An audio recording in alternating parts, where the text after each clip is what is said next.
Hi everyone. Let's take a comfortable seat.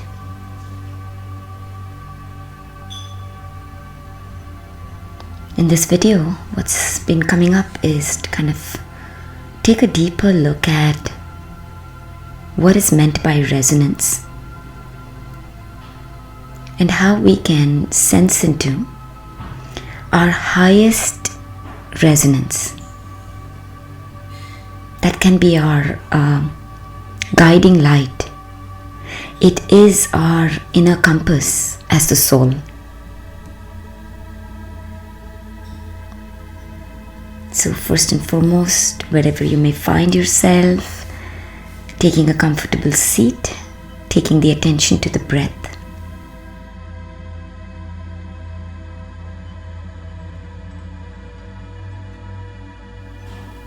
Coming fully into the body. It doesn't matter where you are, whether you're listening in the car, as long as you're not driving, or at work somewhere, anywhere. Just a few moments to kind of really come fully into the body. Allow the breath to deepen. Sensing the vertical axis, like the spine. Allowing the breath to connect to the womb.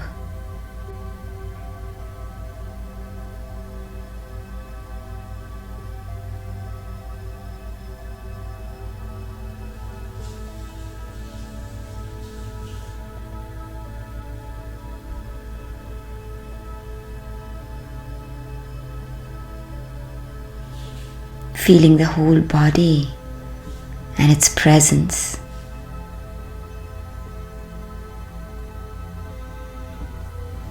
Feeling the toes, the feet, the soles of the feet, heel, ankle, calves, shin, knees, thighs, hips,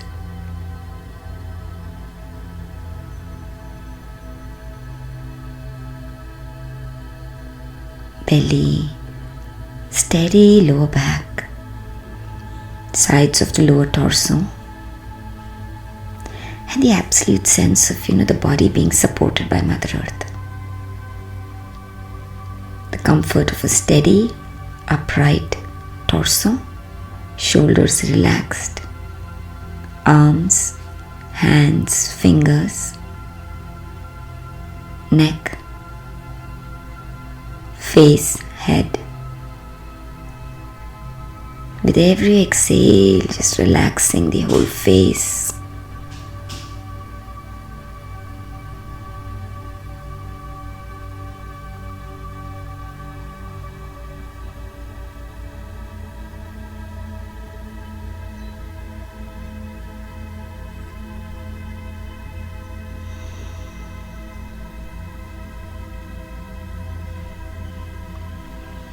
Sides of the head, top of the head,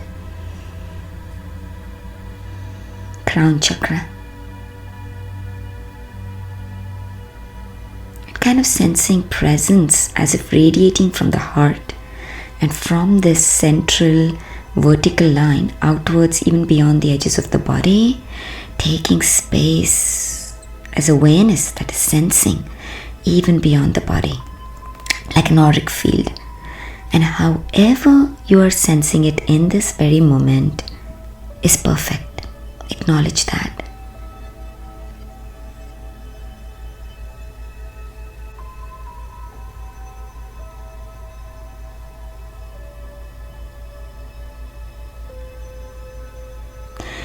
Feeling the sense of steady expansiveness. Like a presence, a boundaryless sphere. Yeah?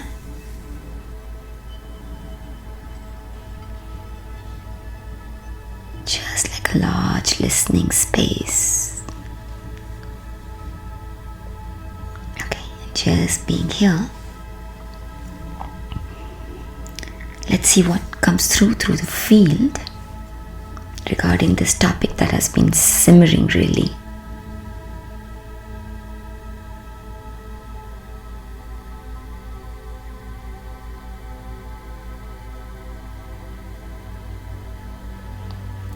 The very nature of mind as awareness, as sensing, is the experience of resonance. And how it is sensed for this body mind is that no matter where the level of awareness may be, how conscious the I am is, in every arising moment, it is experienced as a resonance to something or someone. It's like a play of relating, whether it's with a topic, whether it's with a certain color, whether it's a certain fragrance, That's the nature of mind. For mind to exist and is existing, existence itself, there need to be two. And that's why in the Indian culture, we mention this as the Shiva Shakti. That which we are as pure consciousness is an unnameable singularity in the way that it doesn't even appear. For appearance to happen through and as mind, for consciousness to experience, to appear at any level, to exist as knowing, whether that knowing is of the thinking linear mind or whether we call that as the I am knowing, it is all mind. Anything that is.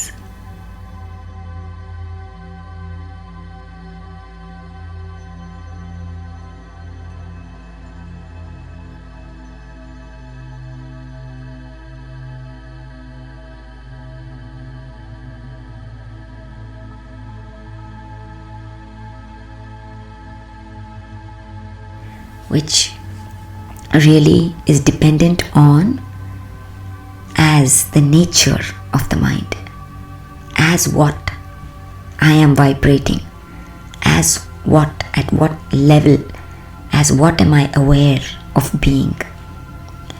So the quality of that naturally allows for resonance, and it's through this resonance, as this resonance, that mind lives and appears to move as a unique story.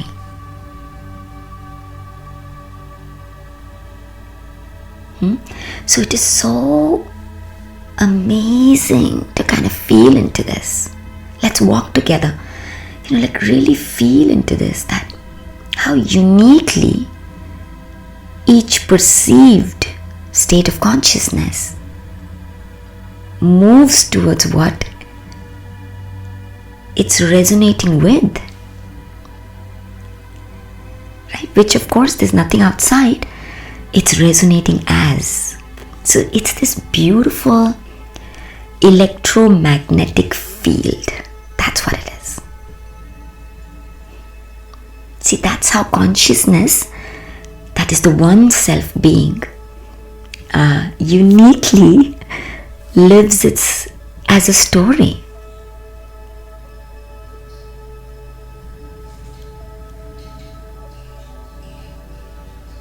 It's just, for me, it's like just fascinating. At every arising moment, how is like a portal where the infinite crossroads open.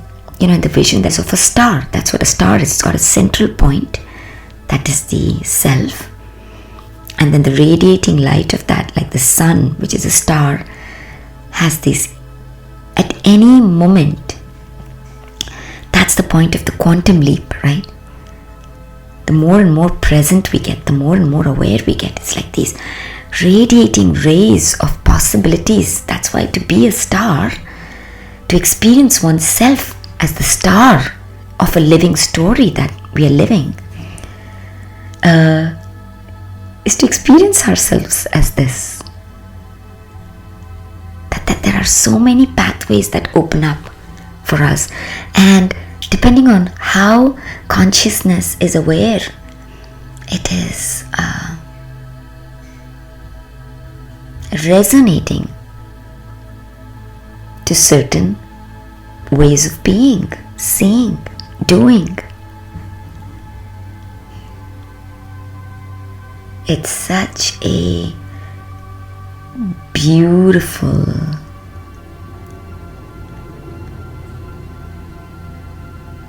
way of sensing and experiencing the self. And that which we are experiencing is our reality.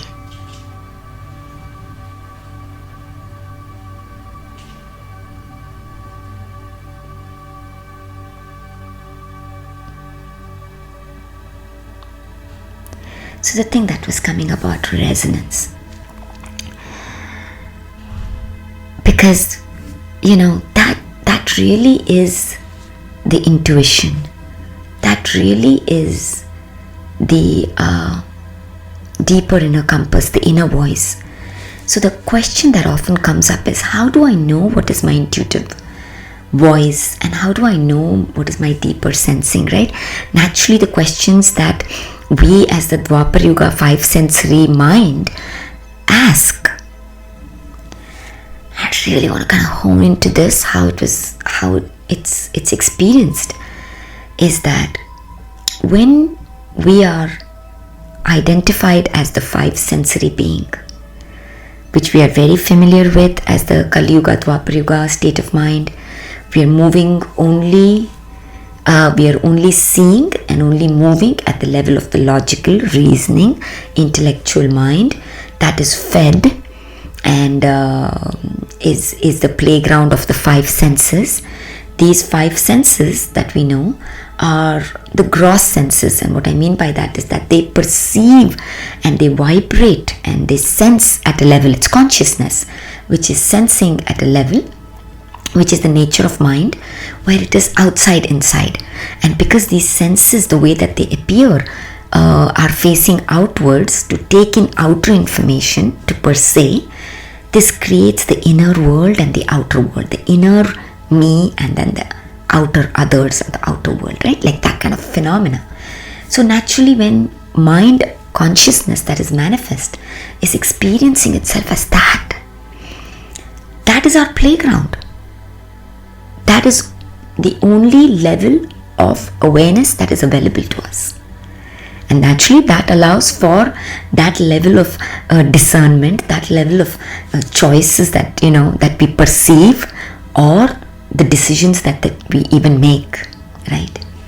So at that level, there's a lot of confusion. That is when we are standing in the center. Like I said, we're not present. We are moving as a past and a future. We need to predominantly look outside. We believe there is one reality outside of us, that play. And naturally from that, because the gross mind is very loud, right? It's gross. So it's, in your face, it has a grossness to it. So naturally, the more and more we are living as the gross mind, that world becomes our more prominent lived experience. Because as we know, the perceiver, the perceived, and the perceiving are one and the same. Right? The grosser level at which we are vibrating, gross sensing, the more we use that lens, right? Only the 5 sensory lens, and depend on that, the gross world is what will be obvious to us. So that's why the invitation to come within, to keep, time to be in silence, time to be with our own self. This can be translated, and this naturally happens, right? To keep life a little bit simpler, allow us to have the ability to sense our deeper self. This is the key.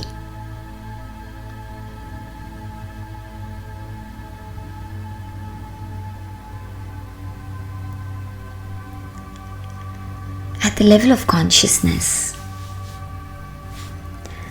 that which we are does not appear, cannot appear.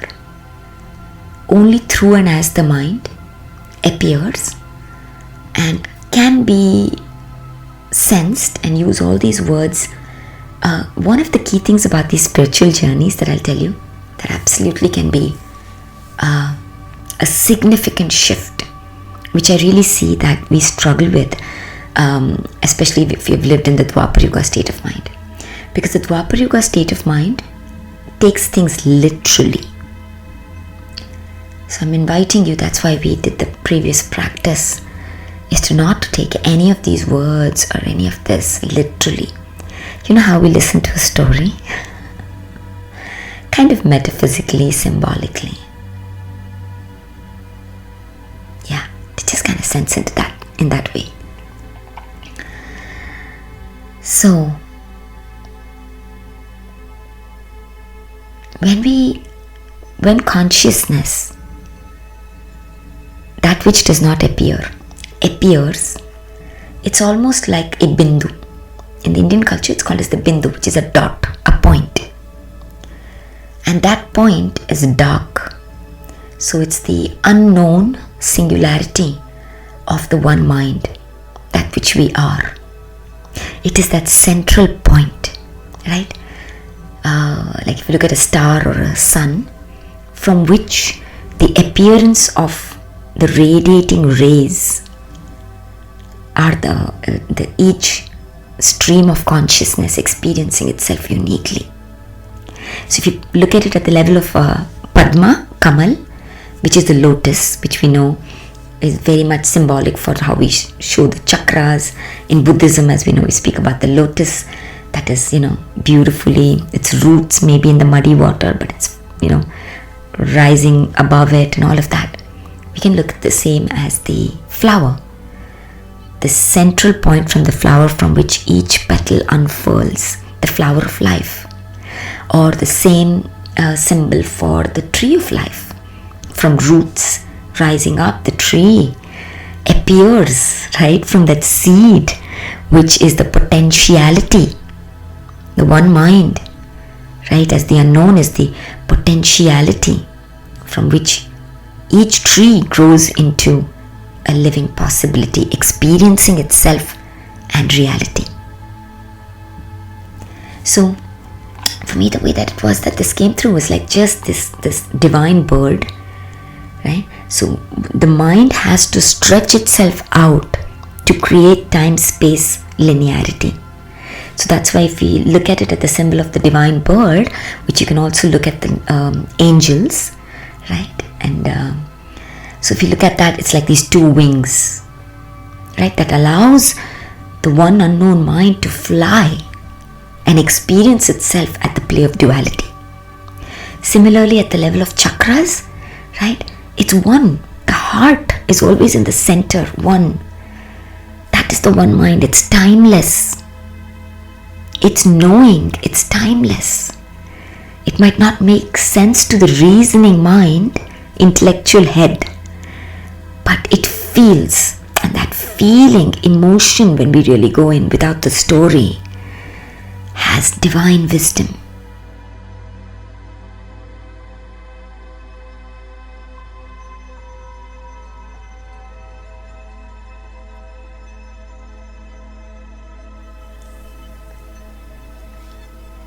So it opens up, and then it opens up into these chakras. We know kind of the flavors of the chakras. I'm not going to go into this video, but the way at which point we are focused in a chakra consciousness, and it cycles within cycles. It's not a linear journey, as we know. So where consciousness is aware, that yuga point gets activated. So in short, at any given moment, when consciousness is out of its unknown space and living as the known mind. The chakra view, like we say, this whirlpool is on. Okay, and the experience of that whirlpool, that vortex, is determined by how aware consciousness is.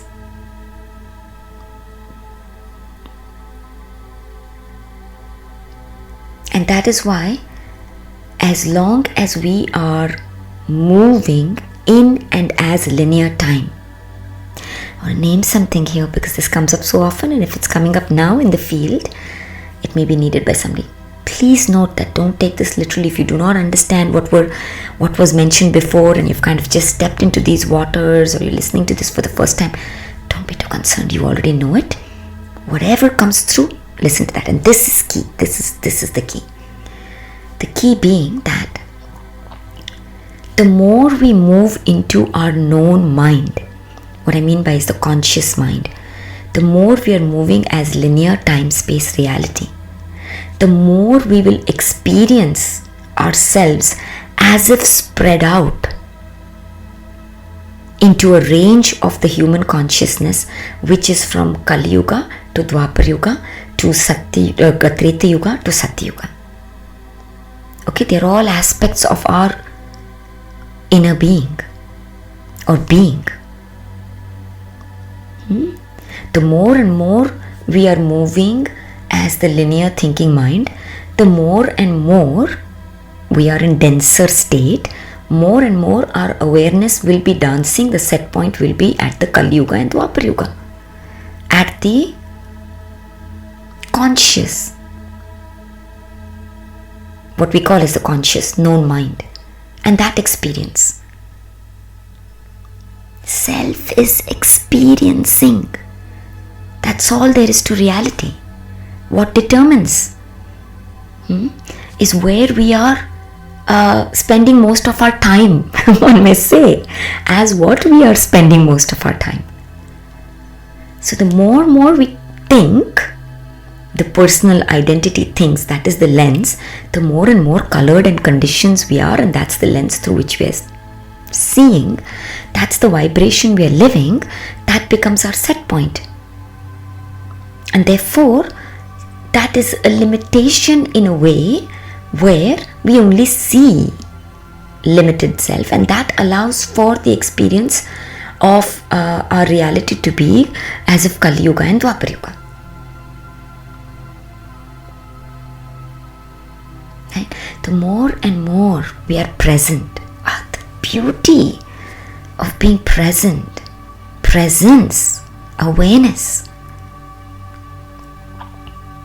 is that allows for higher resonance, because now we are in the subtle body, the subconscious. That we can see more, we can perceive more, we can sense more. This is not the sensing of the five senses that our familiar world asks for proof.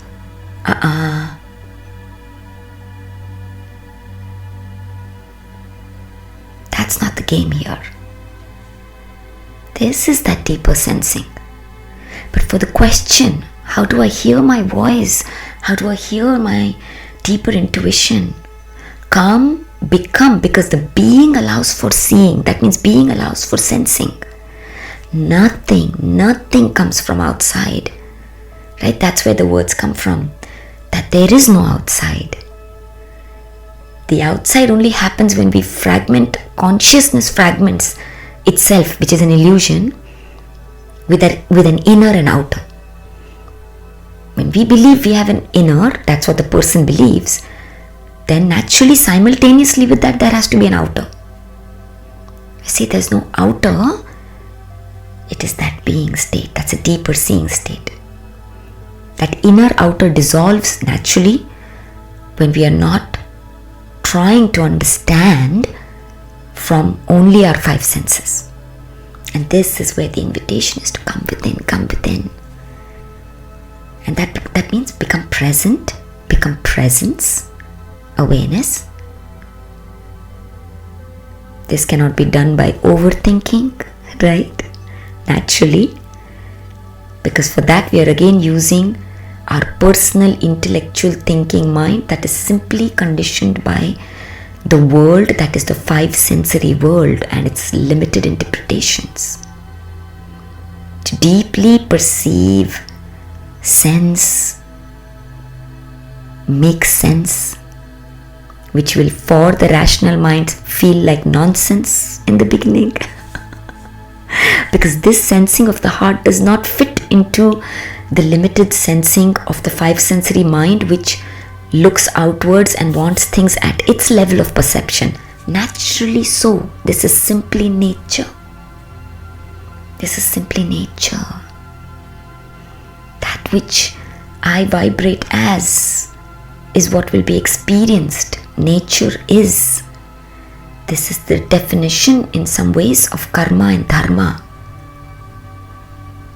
Karma and dharma is experience based on the vibration of mind, the nature of mind, state of being, state of mind, state of consciousness, level of awareness. That's the karma that is experienced. Karma is mind. Mind is karma. Mind is dharma. What?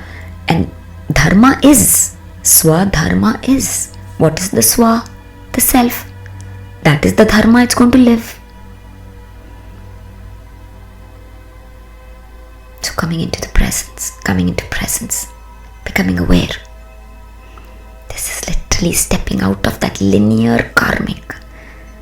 And that's what's happening right now for us.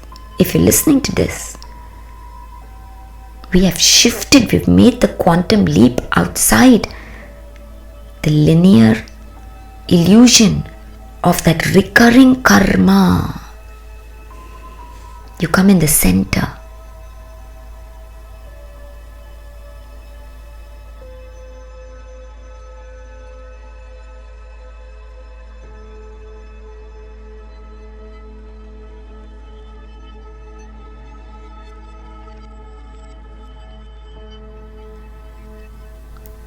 So we'll go back to resonance. And this is really key, because we often, especially even in my channelings and in these videos that comes through, follow your resonance. But again, these are simply words. What do they really mean? To one does not mean to another. And this can really help you if you've ever had this question, which, what am I resonating with and as? What you're vibrating as will determine what you're resonating with. What we are vibrating as, that level of awareness, will determine what we are resonating with. It's a match, always. Consciousness meets consciousness perfectly. Life meets us where we are. Everything that we are meeting, anything that the outer knowledge we might be pursuing, or whatever sights we are seeing, life we move, right?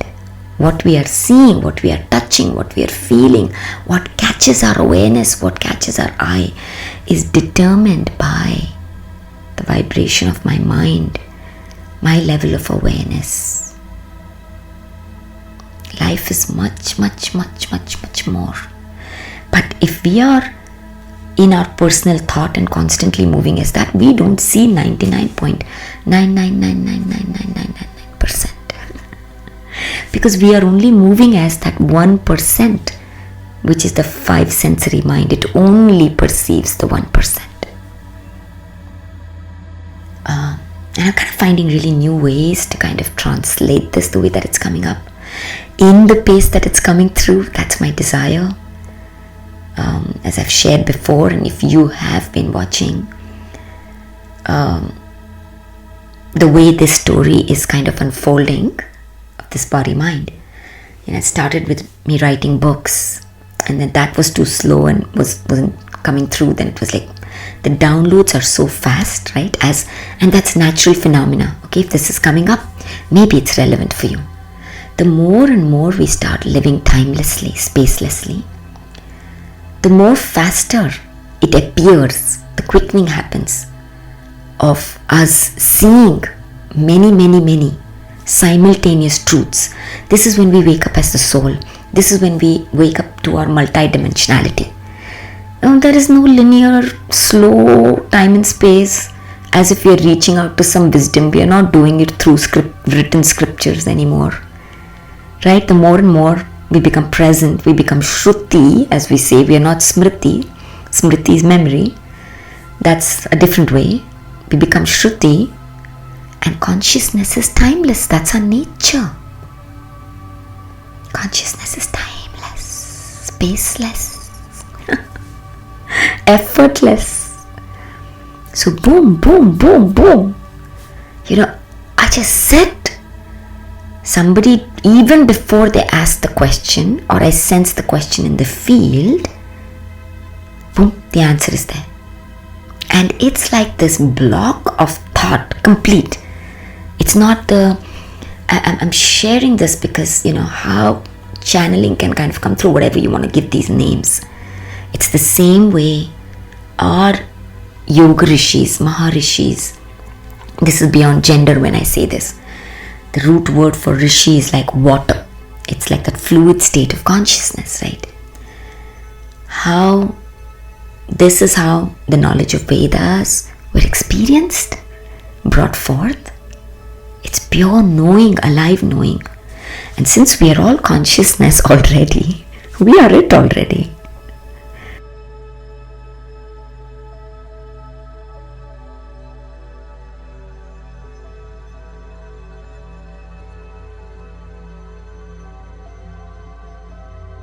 The known mind is a persona of an idea of who I am, or who or what the world is. Right? You get a sense of that? And so it holds on to that and wants to play only in that playground. All of this seems crazy to it, mad to it. What do you mean let go?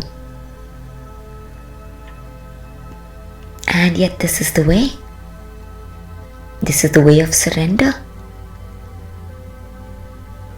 And it naturally happens. Appears to happen. And the way that happening is, it's anyway naturally happening. The only thing is, our level of awareness determines how that happening is interpreted or seen or experienced. That is determined by the nature of mind. That's the only difference. It's already appearing to happen because mind is that, right? It allows for the sensing of appearing, experiencing, happening. But what is interpreted intimately as what is appearing and happening, that will be different for everybody. Everybody's consciousness and is experiencing that. But the way that it is sensed is different based on our state of being, our level of awareness. That's why the only thing, so many words, so many ways, so many perspectives of sharing, pointing to the only one thing that can only be pointed at through all of these means. See thy nature. And to see thy nature, which is sense thy nature, we got to be that nature. We got to be that nature. If we are being the personal mind and only playing and asking at that level, then that is the only level of seeing and sensing. So how do I sense more? I have to be to sense it, be to see it. So what is the nature of the subconscious subtle body? The unconscious? That's the unknown. Presence. So come into that. Come into that.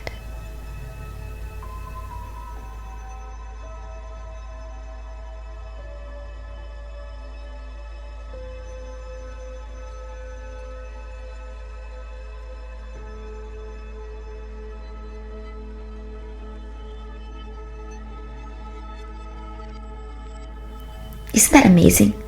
I mean, isn't that pure liberation to know?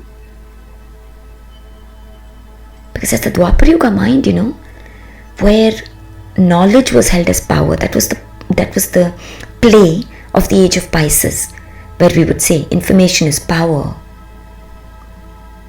Right? Knowledge is power. But when you look at even the word information, what is information? The formless is information. That which we are. We are the higher knowledge.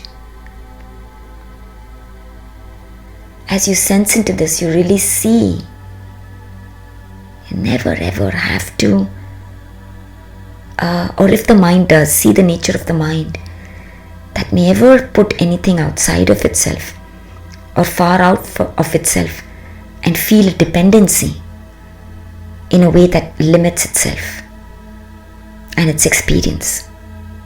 You are it already. Doesn't matter where you are. Doesn't matter what your lived experience is. You are that. You are that.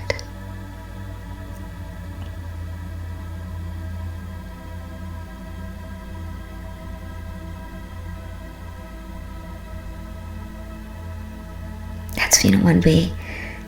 That's why we call it as self-love. All is love, of course, right? Because all is consciousness. But love is playing at different levels of conditions to experience itself as conditionality.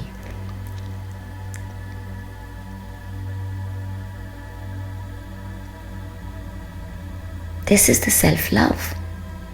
If you are at the level of the person, then we say, love the person, that which you are. Accept yourself.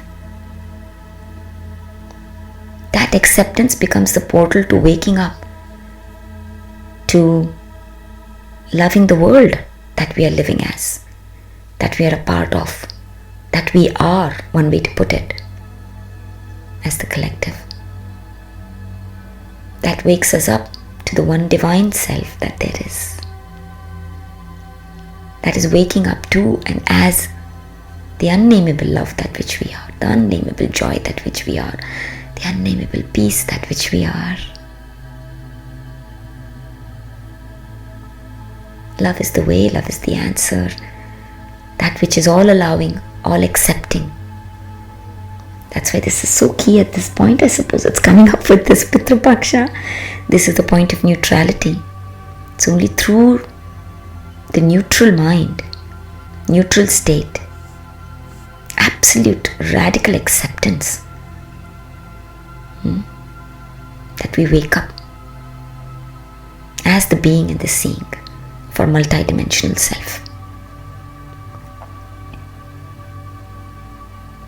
I just want to go back to resonance, right? Like I always share, you never know what's going to come through. It's like it just is pulled through. I can sense it almost like, I'm going to give you a sensing of how it's sensed at the level of the body. It's like I have this vertical spine. There's a deep connection, and it's like this energy that comes forth from this, which is simultaneously from the soul chakra above the crown chakra and from Mother Earth's heart. So it's like embodied love, embodied wisdom, embodied joy. And again, like I really want to share again, is that no idea what's going to come through, but whatever comes through is perfect. That's why I kind of title the videos later. No point titling them before, because it's not coming from my personal mind of what is really going to come through. Sometimes it's very hard to even put a title on them, because there are so many facets to what has come through. So coming back to resonance, okay, this is the beauty of it. This is the beauty of it. Resonance. So now get the idea, right? Where we spend most of our time, that determines our state of awareness, and that determines our resonance.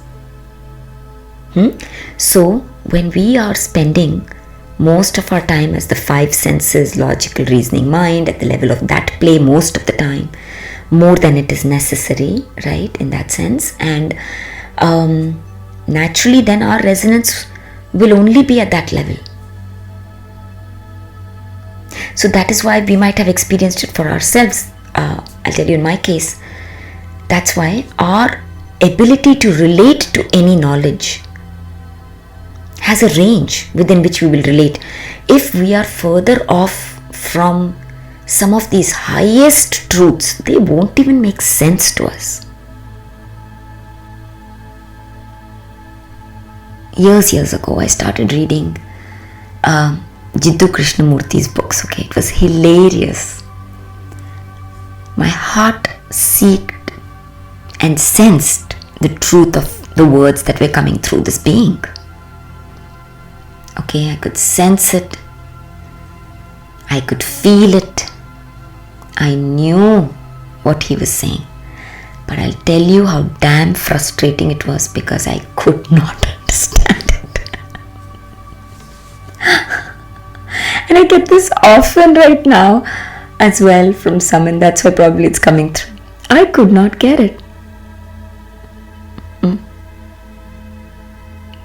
Whatever his words are like on truth. Truth is the path. Freedom is the pathway. What does that even mean? Right? I could not bring it into my practical world to make any sense of it. Right? Big philosophical truths, yes. But I want to know, I want to apply, I want to live it. But really at that point, my state of consciousness was on its path, of course, if you're speaking linearly, but wasn't there. But I'll tell you something.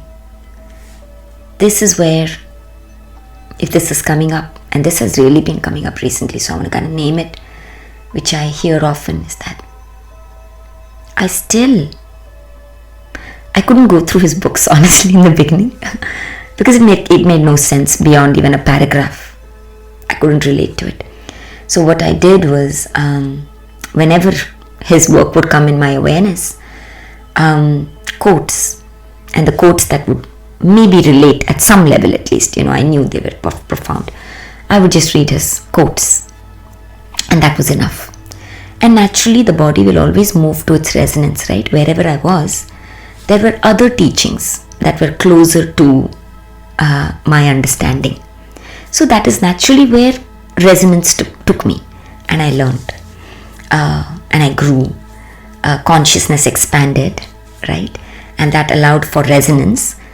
And naturally, then there was a time where just one sentence of what Jiddu Krishnamurti shared was crystal clear as my own knowing, because there is no my or his, right?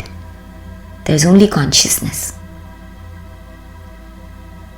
And when we are aware as consciousness itself, immediately we know. So that's why it really helps one to not insist that I understand this. Don't put too much pressure on that intellectual mind of ours, right? Allow it to be. Allow it to take in whatever it can. That's its job. Allow it to sense whatever it can. That's enough. But to know, I am consciousness. I am receiving at the cellular level. That's what channelings are. You receive it at a cellular level, at the level of the DNA. Even if you have to speak at the level of matter, right? I'm speaking, but I'm talking about the spirit cells as a resonance, as a knowing. Nothing new is being shared ever. Just the style may be different. So this is the power of resonance. So if we have spent time more as our five senses, when we read a book or when we listen to something, whatever, we are able to relate to something that is very close to where we are resonating. So that seems relatable. Yeah? Other things don't we can't relate to, and that's fine. That's the path. I am is the pathway. I am is awareness, level of awareness. How consciousness is shimmering, radiating at that time. To be able to really, that's why hold the paradox. Whatever at the level, these levels are all at the relative level, right? Play of relativity. That which I am is already consciousness. So then that way there's no force.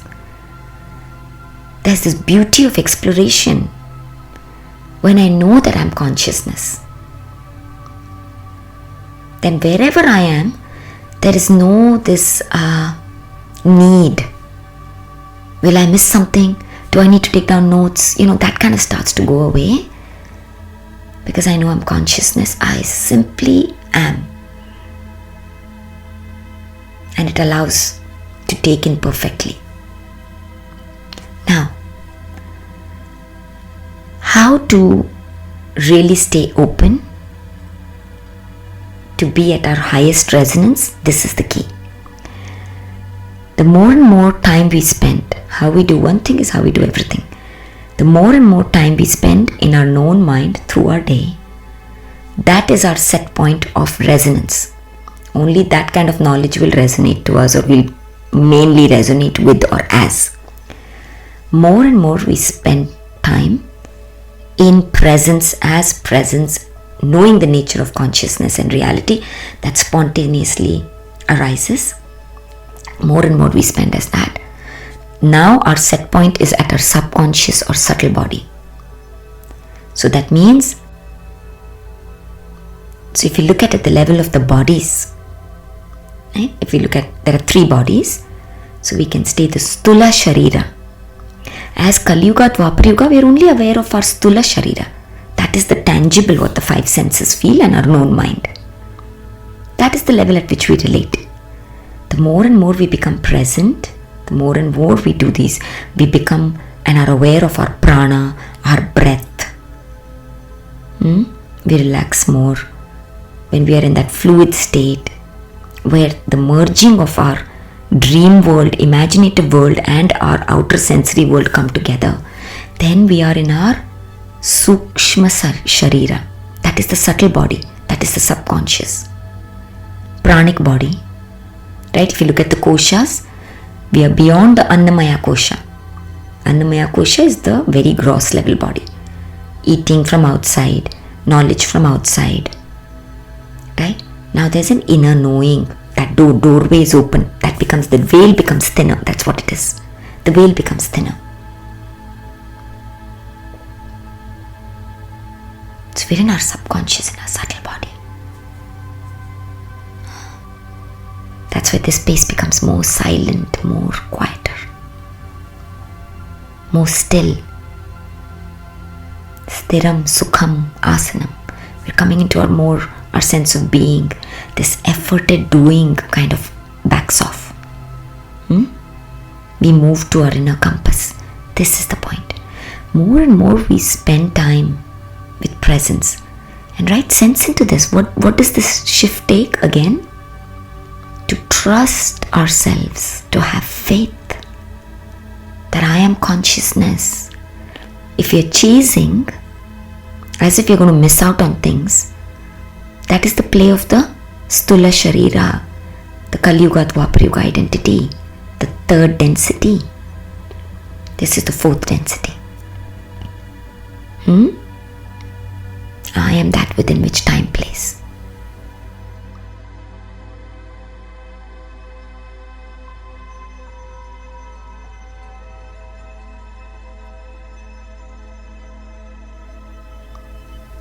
So coming into this space. Now when we are here, right, we realize that the inner and the outer is one. I am being, right? So whether the knowledge, higher knowledge of resonance comes from within, we can sense within our body itself. We have a higher resonance. Who is speaking within the body itself? Whether is it our, like we say, that inner child speaking? Or is it a deeper wisdom speaking? You can kind of sense that for yourself. This is intuition. What we are being, we are sensing. What we are being, we are seeing. Everything comes from the state of being. Similarly, now it doesn't make any difference whether it's coming from inside or if it is coming from outside. Whether we are hearing somebody else, listening to somebody else, or somebody else comes and tells us something, whether it's a friend or a guru or a class or a podcast or listening to a video, our resonance is deeper now. Now we'll hear more, right? This is intuitive listening. Everything comes from the being of it. This is the sixth sensory. So the more and more time we spend as the unknown, more and more time we spend, right? In words, that allows for resonance. This is called as the Guru Tattva, because the more we go into the unconscious, consciousness is the Guru, is the leading. Consciousness leads, consciousness is living. And that's why that's the Karana Sharira. Unconscious is the karmic body. You dissolve all the linear play of karma when you come into this state. Unknown. Even though the body appears to move in time, you are timeless. You are empty. You're meeting everything and everyone from that timeless space. So simply being where we are is all that is needed. That's the dissolution. Dissolving of the illusion of the third density. This is that Karana Sharira, the unconscious, is the 5D space, fifth dimensional being. So that's why I kind of share the fourth density to be the state of where the inner state is the non-dual state, one way to put it, and the outer is the fourth density, because you still are. We are still vibrating and appearing in this body, right? So holding the paradox. Yeah? Holding the paradox. They're not two, they're one. The non-dual is appearing and playing as the dual. How beautiful.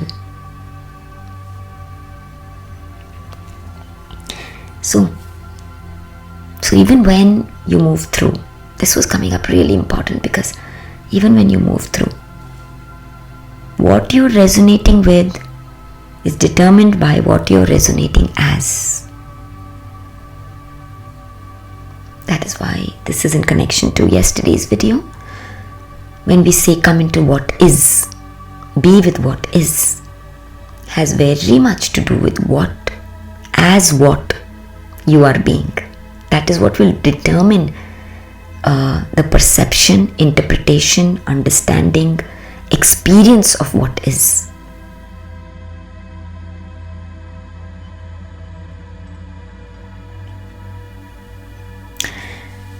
With this, I want to also take it to the range of tamas, rajas and sattva. Kind of briefly touched upon it yesterday as it came through. Okay, that's why so much of importance is given at the level of the body for the Dwapar Yuga to live a sattvic life. Not as a judgment really, but more to sense into that aspect. Tamas is especially when we are unconscious, as the heavier. Rajas is the active quality, the creative quality, but it also has to do with a lot of movement. And sattva is that steady, subtle state. The more and more we are in that sattvic quality of ours, sattva, we are able to hold higher resonance. As long as we are moving in time, moving between known mind and unknown mind, that will determine the range of where we are in our tamas, where we are in our rajas, where we are in our sattva. See, when we are conscious, these are consciously experienced. Tamas has to do with the body. We have to ground ourselves. We are having an embodied experience. Right? This body is a divine medium through which this can even be expressed, experienced. So then we realize the value of tamas or even rajas. Rajas is this passion that flows through, of purpose, of consciousness experiencing itself, and allows for the creativity to experience and explore itself in a myriad ways, right? So that is the rajas. That's a conscious way of sensing it. And then the sattva, of course, right? So it's a conscious way, and then there are ways where we are, those aspects of us where we are playing as if we are we are unconscious.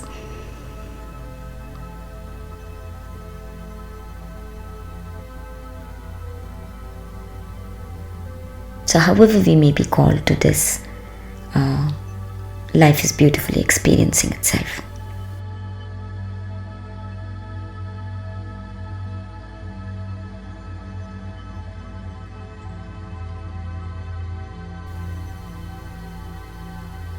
And that's where we are right now. Pitru Paksha ending, Mahalaya Amavasya, this new moon, is all about stepping outside our karmic thing. Allow for everything to come up, to be seen, and be as awareness, seeing the nature of the mind that is the living story. This is an all-inclusive way. That's the feminine way. This does not reject the linear time story. It embraces it. It brings it into the heart, into the timeless heart. That is where it dissolves. And as it dissolves, we take and we be the quantum leap of living and experiencing as the timeless one. And then we are resonating as the multi-dimensional soul that which we are.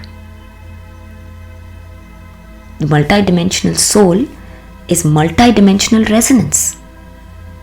It can resonate as the Kali Yuga. It can see the validity of that. It can see the resonance of how the mind can resonate at the level of Dwapar Yuga, as Treta Yuga, and then of course Satya Yuga, nothing needs to be said. I am, and all living time space yugas live within and as me. There is nothing and no one outside of that which I am. I am the living light. That is the meaning of enlightenment. And that allows us to lighten up, right? Laugh at the play that we have set up for ourselves.